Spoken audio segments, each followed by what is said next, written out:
په یوه پسرلنۍ او باراني ورځ له باورونو ډکې یوې درې ته روان یو. په شاوخوا سیمو کې لوی او واړه ته د دې ډبرین ښامار کیسه په یاد ده.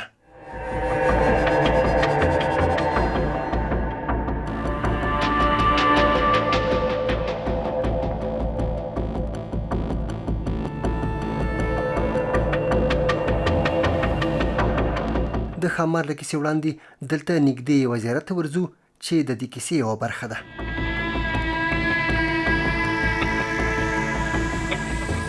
باورونه دا دي چې کله به د دې او یا نورو سیمو شپنو دې سیمې ته پناه راوړه نو د څیرونکو حیواناتو له ویرې به په دې زیارت کې پټېدل.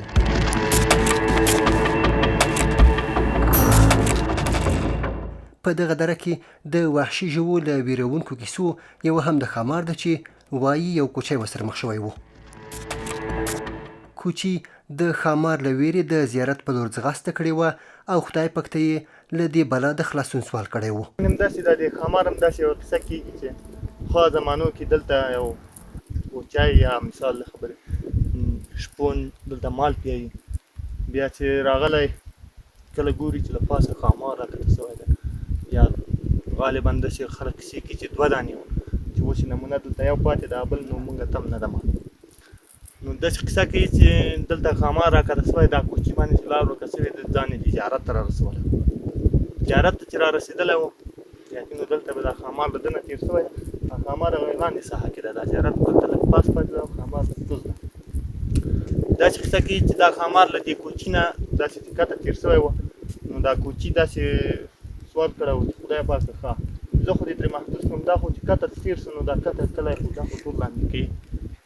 نو بس ده سوال کړی و چې خدای پاکه له دې نه ته دې مسلمانانو ته یا د دې کلي خلکو ته نجات ورکړي. داسې د خلکو په وینا باندې چې دا وروره بس دا ښامار همدلته ځای په ځای درېدلی و.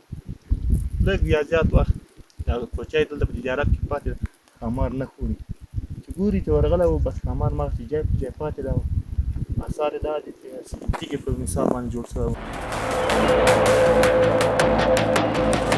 د دویم ښامار په اړه مې په همدې کلي کې له یوه سپین ږیري پوښتنه وکړه. موږ دا اورېدلي چې دغه ښامار دا کلي نه پورې دلته ده، دا لویه تیږه ده اوږده اوس هغه ده تیږه ګرځېدله چا خبره چې د ښاماره د هغه زیارت وایي دا کته را روانه وه دا ښامار وجه چې هغه زیارت ګاټې پسې راپسې کړي دلته یې تیږه کړې نور دا چې خدای پوهېږي کار یې.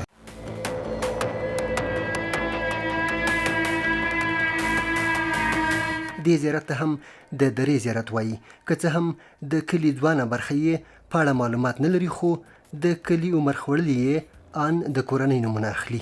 زیارت خواجه مرادبخش ولي ورته وایي ولي ده، یو دلته ده دلته درې څلور زیارت ده زموږ توکره کې، دلته کوزته یو خواجه بلند ولي ورور ده، یو دا خواجه مرادبخش ولي ده، یو خواجه صبوري ولي ده، یو خواجه صاحب ده سره کلاکه ده.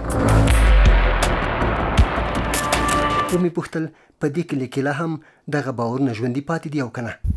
نه اوس هغومره زیات باورونه څوک نه کوي لکه هغه مخکې. اصلا خو موږ ته چې د شرافات دا داسې مثال په کیسو په رقم باندې لکه د ملا نصرالدین یا داسې بعضې کیسې چې نقلونه چې خلک کوي که نه د دې زیارت او د دې ښامار هم داسې یو نقل غونته پاتې ده. نور والله اعلم زه خپله شخص یعنې دا اعتماد مې نه راځي، نو خو خلک زیات دا کیسه کوي یعنې تر اوسه پورې په وړو غټو په دغه منطقه کې ټول دا د ښامار مشهوره ده دغه کومه هغه چې تا ولیده.